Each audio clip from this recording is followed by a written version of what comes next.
Bien. Donc, je vais vous présenter Symfony. Alors, sachez que je vais balayer beaucoup de choses, mais vous reverrez tout point par point, etc.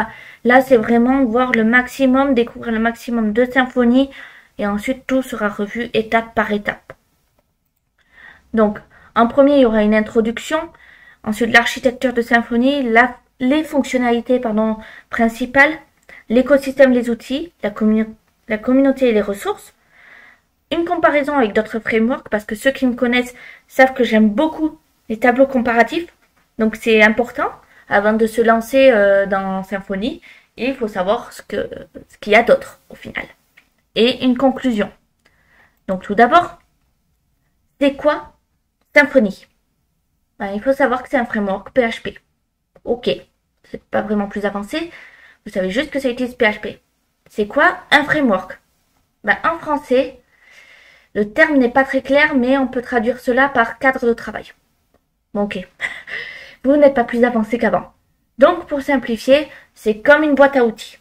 Alors, personnellement, je préfère le terme architecture. Donc, c'est quoi une architecture? Eh bien, c'est quelque chose de prêt à l'emploi. Donc, les devs ont juste à coder au final parce que tout est tout prêt. Donc, il n'y a plus de problème de le code qui est mal fait ou entre guillemets, ou alors l'architecture de vos dossiers est mauvaise, c'est-à-dire on met tout en vrac à la racine.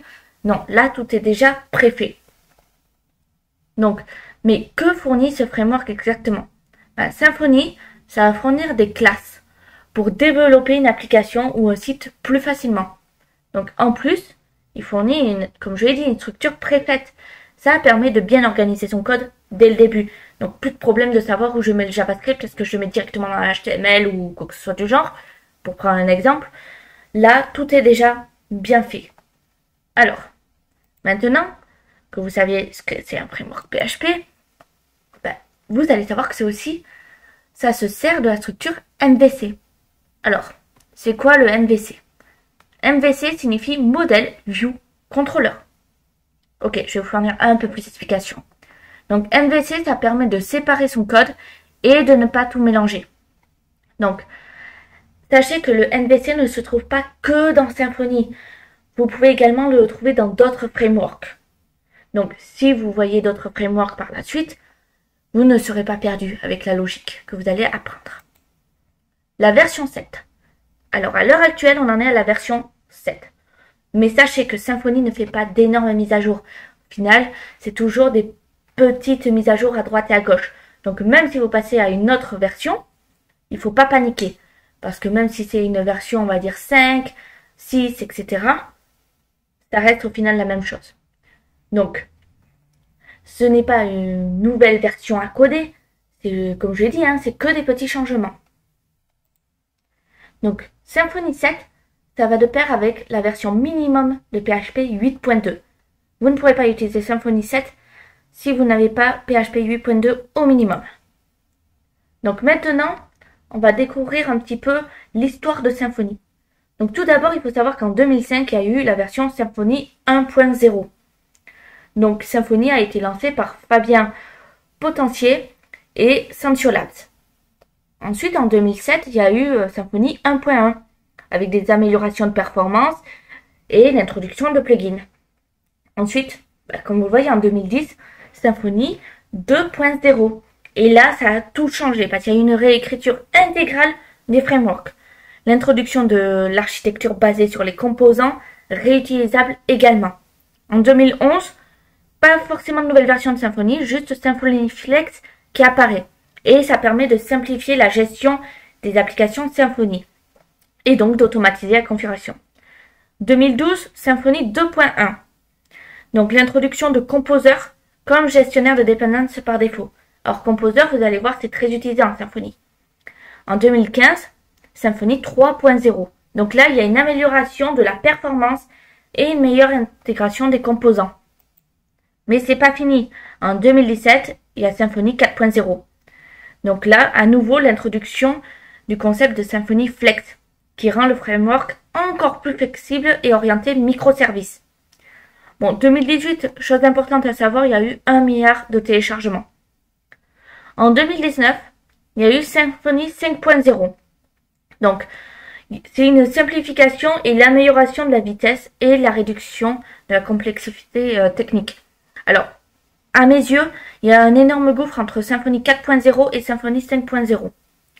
En 2020, donc le Symfony 5.1, donc voilà, en 2023, il y a eu Symfony 6.0, suivi de très près toujours en 2023 la version 7.0. Donc, pourquoi choisir Symfony? Tout d'abord, il y a une énorme communauté autour de Symfony. Elle est très très active. Vous le découvrirez plus tard. Symfony, c'est quelque chose de robuste, c'est-à-dire que vous n'aurez pratiquement pas de problème avec. Et c'est extrêmement flexible dans son utilisation. On va voir l'architecture de Symfony maintenant. Donc, la structure générale, les bundles et les components, le diagramme de l'architecture, l'explication des éléments clés, kernel, routeur, etc. Donc, la structure générale. Donc, tout d'abord, qu'est-ce qu'un composant? Components aussi. Alors, les composants donc, de Symfony, c'est des bibliothèques PHP qui sont réutilisables et qui peuvent fonctionner indépendamment de Symfony. C'est-à-dire que vous pouvez vous en servir en dehors de Symfony. C'est la fondation sur laquelle le framework Symfony et donc d'autres frameworks projets PHP sont construits.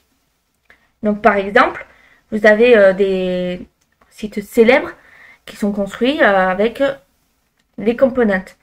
Et vous avez par exemple HTTP Foundation qui abstrait les requêtes et les réponses HTTP, la console qui permet de créer des applications en ligne de commande. C'est pour ça que quand vous devez créer un projet Symfony, vous utilisez toujours une ligne de commande. Le validator et l'ORM Doctrine. Alors l'ORM Doctrine, on le verra plus tard. Les packs, donc les bundles aussi dit. Donc les bundles, c'est en fait des plugins. Donc si vous connaissez WordPress, vous savez qu'on installe des plugins, et bien en PHP c'est pareil, pour simplifier. Donc c'est aussi dit module. Et ça permet d'avoir des packages dont les fonctionnalités sont modulaires. Chaque bundle donc, est intégré dans le framework pour étendre les capacités. Donc il y a Twig qui est très utilisé. Il y a Security Bundle qui gère la sécurité. Et Web Profiler Bundle qui fournit des outils de débogage. Bien, là je vous ai mis une structure générale de Symfony. Donc comme vous le voyez, alors là, c'était la version 5 que j'ai pris. Donc là, vous avez composer.json, vous avez le .env qui est très utile. C'est là où on va connecter à la base de données, les librairies du framework, les fichiers de cache et de log, RCRC, donc le code de votre application, c'est-à-dire que vous avez les contrôleurs, les modèles, les repositories, etc. Public. Donc c'est le seul dossier accessible depuis l'extérieur de l'application. Mais en général, on ne fait pas localhost / le nom de mon projet / public. On va utiliser une ligne de commande. Et donc voilà. Donc, pour le diagramme de l'architecture. Alors, on a plusieurs composants. Donc le niveau 1, chaque composant donc, principal de Symfony est représenté individuellement. Donc par exemple, HTTP Foundation, console, validator. Donc ces composants, ils fournissent les fonctionnalités de base sur lesquelles les autres éléments du framework sont construits. Donc là, c'est le niveau 1. Pour le niveau 2, donc kernel et bridge, donc le kernel, c'est le centre et ça relie tous les composants au bundle approprié. Les bridges, comme Twig Bridge, sont représentés comme des connexions entre les composants et les bundles spécifiques. Donc, les bundles, niveau 3, les bundles tels que Framework Bundle, Twig Bundle et Security Bundle sont placés au dernier niveau. Ils utilisent les composants et les fonctionnalités fournies par les bridges pour offrir des fonctionnalités complètes et spécialisées. Donc là, j'ai remis donc les rôles et les fonctionnements. Donc, le kernel, c'est le cœur de Symfony. Il est responsable du démarrage et de la gestion du cycle de vie de l'application. Donc, en gros, c'est lui qui gère l'initialisation de l'application, la gestion des requêtes et la génération des réponses. Donc, son fonctionnement, à chaque requête HTTP, le kernel est instancié. Il charge les bundles, écoute les événements, détermine le contrôleur à exécuter basé sur la requête et envoie la réponse après exécution du serveur. Donc après l'exécution du serveur. Voilà. Le routeur, donc le rôle du routeur, c'est qu'il est responsable de l'interprétation des URL et de la redirection des requêtes vers le contrôleur approprié. Donc il mappe les URL à des contrôleurs spécifiques basés sur des règles de routage définies. Donc le routeur, ça utilise un ensemble de règles et de routes, forcément. C'est défini dans le fichier de configuration ou via la notation dans les contrôleurs. Quand une URL est reçue, le routeur trouve la route correspondante, extrait les paramètres de l'URL et passe ces paramètres au contrôleur correspondant. Voilà. Donc là, vous avez une explication clé, kernel, routeur, etc. Visuel.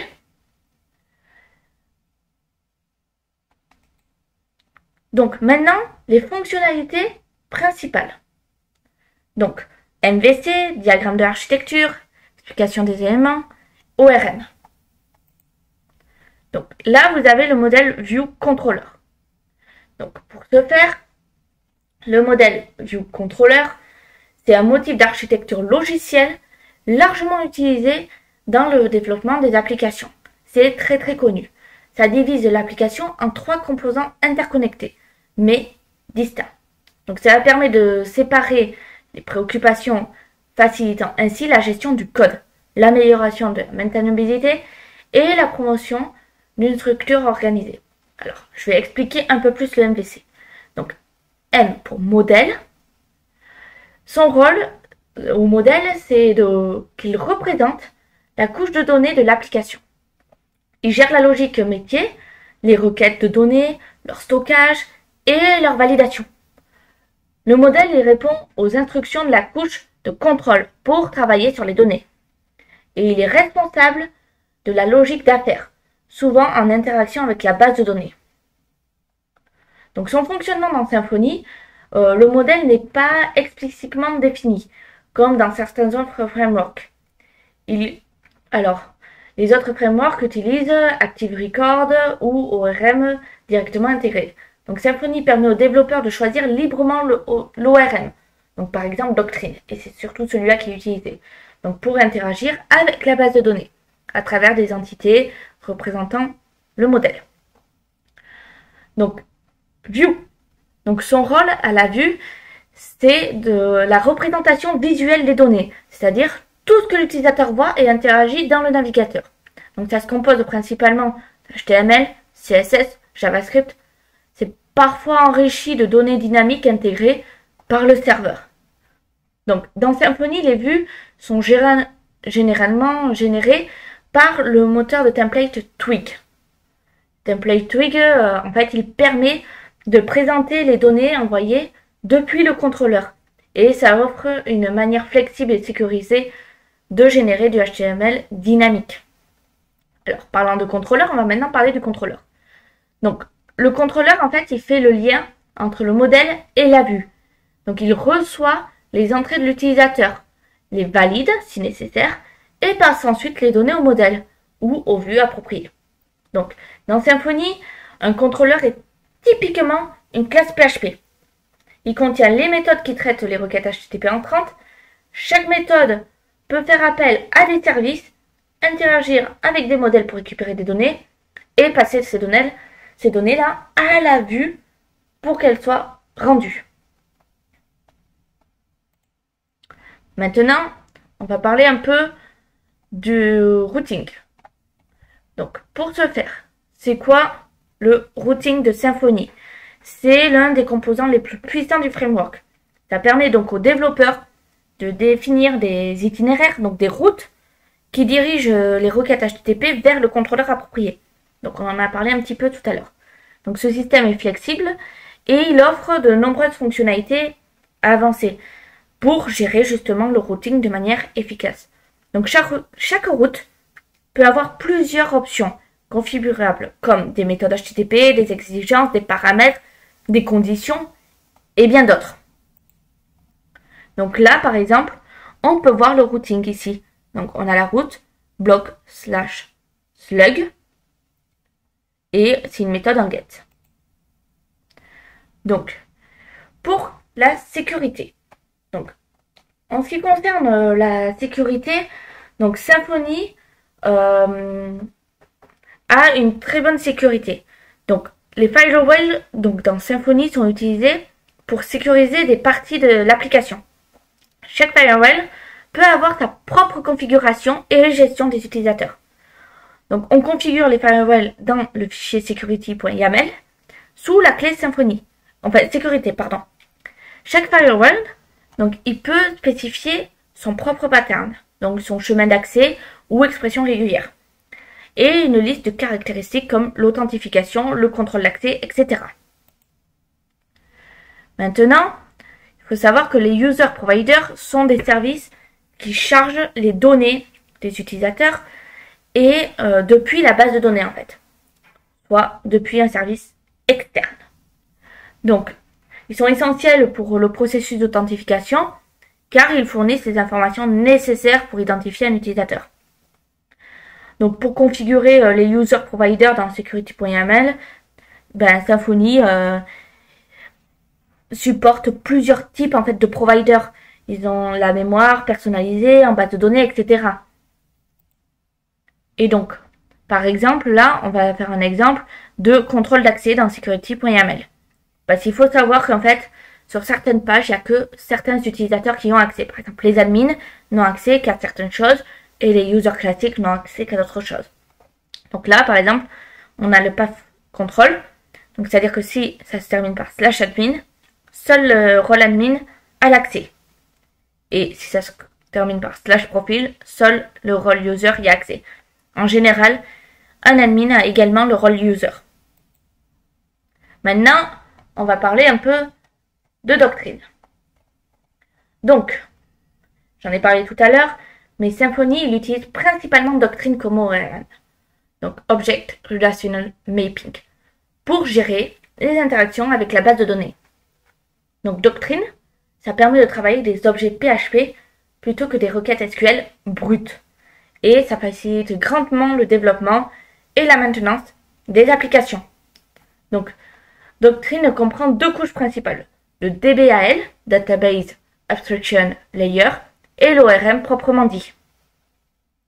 Donc, on va parler d'abord de l'ORM, proprement dit. Le doctrine ORM, l'ORM de doctrine, résultat, permet de mapper des classes PHP aux tables d'une base de données et les instances de ces classes. Donc, au final, des objets. Donc, ces instances ont des enregistrements dans ces tables. Donc, cela permet d'utiliser la programmation orientée objet pour gérer les données dans l'application. Donc, le mapping object relationnel, il faut le configurer. Et ça configure le mapping entre les classes PHP et les tables de base de données via des annotations, des fichiers XML ou YAML. Donc, on va parler maintenant du Doctrine Query Language, aussi dit DQL. Donc DQL en français. Donc, c'est le langage de requête. Et ça permet de travailler avec des données en termes d'objets plutôt qu'en SQL brut. Donc, ça permet aussi une gestion des entités, donc créer, récupérer, mettre à jour et supprimer des entités facilement. La gestion des relations, alors, il faut savoir que cela prend en charge les relations complexes entre entités. Donc, par exemple, one-to-many, many-to-one, many-to-many. Donc, ça supporte aussi le catching des requêtes et des résultats pour améliorer les performances. Alors, il faut savoir aussi que Symfony utilise les migrations. Donc, ça gère les migrations de schémas de base de données à travers le temps via les migrations. Donc, maintenant, on va parler de Doctrine Database Abstraction Layer. Donc, c'est une couche d'abstraction qui permet d'interagir avec d'autres bases de données à travers une interface commune. Donc, ça fournit des fonctionnalités pour exécuter des requêtes, gérer des transactions et effectuer d'autres opérations de base de données, tout en abstrayant les spécificités de chaque SGBD, donc système de gestion de base de données. Donc, ça gère la connexion à la base de données de manière indépendante du type de SGBD utilisé. Et ça permet d'exécuter des requêtes SQL et de récupérer les résultats. Ça offre aussi un Query Builder qui aide à construire des requêtes SQL de manière programmatique et sûre. Donc, ça convertit les types de données PHP en type comptabilité avec la base de données et vice-versa. Maintenant, on va continuer, on va voir Symfony Flex et l'environnement de développement. Donc, il faut savoir que Symfony Flex, c'est une extension de Composer. Donc, comme je l'ai dit précédemment, Composer, c'est vraiment très utilisé. Et c'est conçu pour automatiser et simplifier la configuration des applications Symfony. Donc, ça a comme fonctionnalité principale l'automatisation de la configuration, comme je l'ai dit. En fait, lorsqu'un package est installé, Symfony Flex automatise la configuration en appliquant une recette. Et c'est associé à ce package si elle existe. Donc, une recette peut créer ou modifier des fichiers, ajouter des variables d'environnement et configurer des bundles automatiques. La gestion des bundles, justement, Flex, cela les simplifie et ça permet d'ajouter et de supprimer des bundles. Ça gère non seulement l'installation des dépendances, mais aussi la configuration initiale et le nettoyage lors de la désinstallation.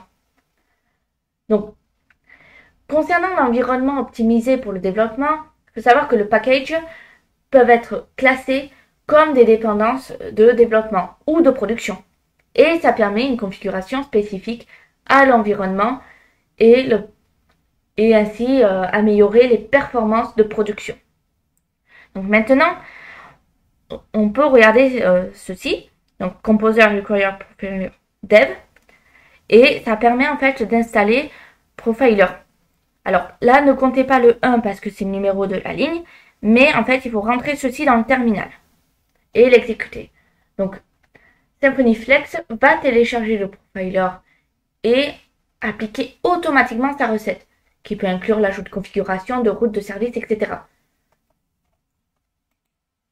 Donc maintenant, la CLI Symfony. Alors maintenant, pour installer Symfony, c'est pas compliqué, vous avez besoin de la CLI et de Composer.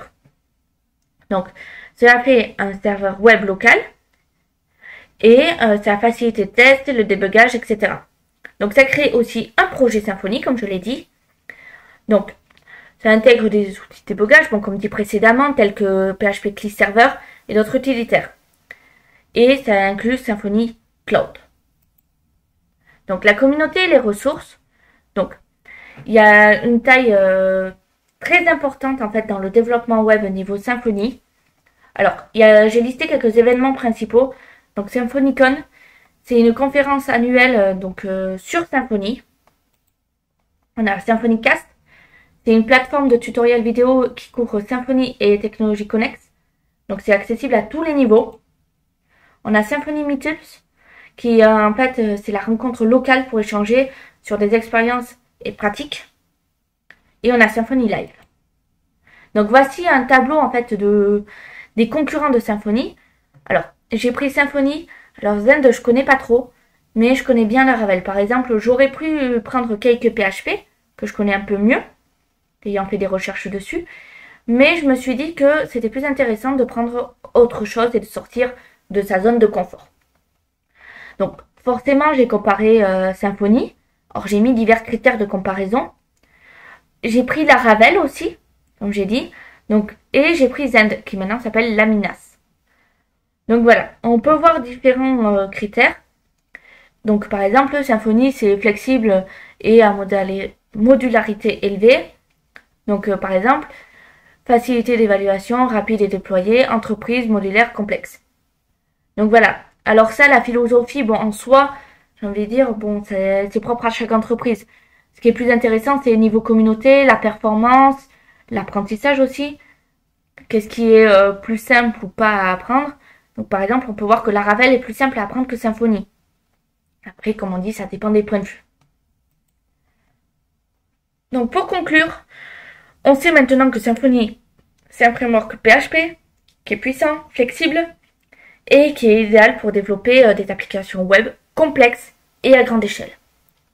Donc c'est très riche en composants et ça le rend parfait pour des projets où une personnalisation poussée est nécessaire. Alors, on peut constater, comme on a vu précédemment, que sa courbe d'apprentissage est plus abrupte comparée à d'autres frameworks comme Laravel, mais les bénéfices en termes de performance, de maintenabilité et d'évolution en font un choix privilégié quand même. Donc c'est pour ça que je vous présente Symfony aujourd'hui, mais après n'hésitez pas à voir d'autres frameworks pour faire vous-même vos comparatifs et tester.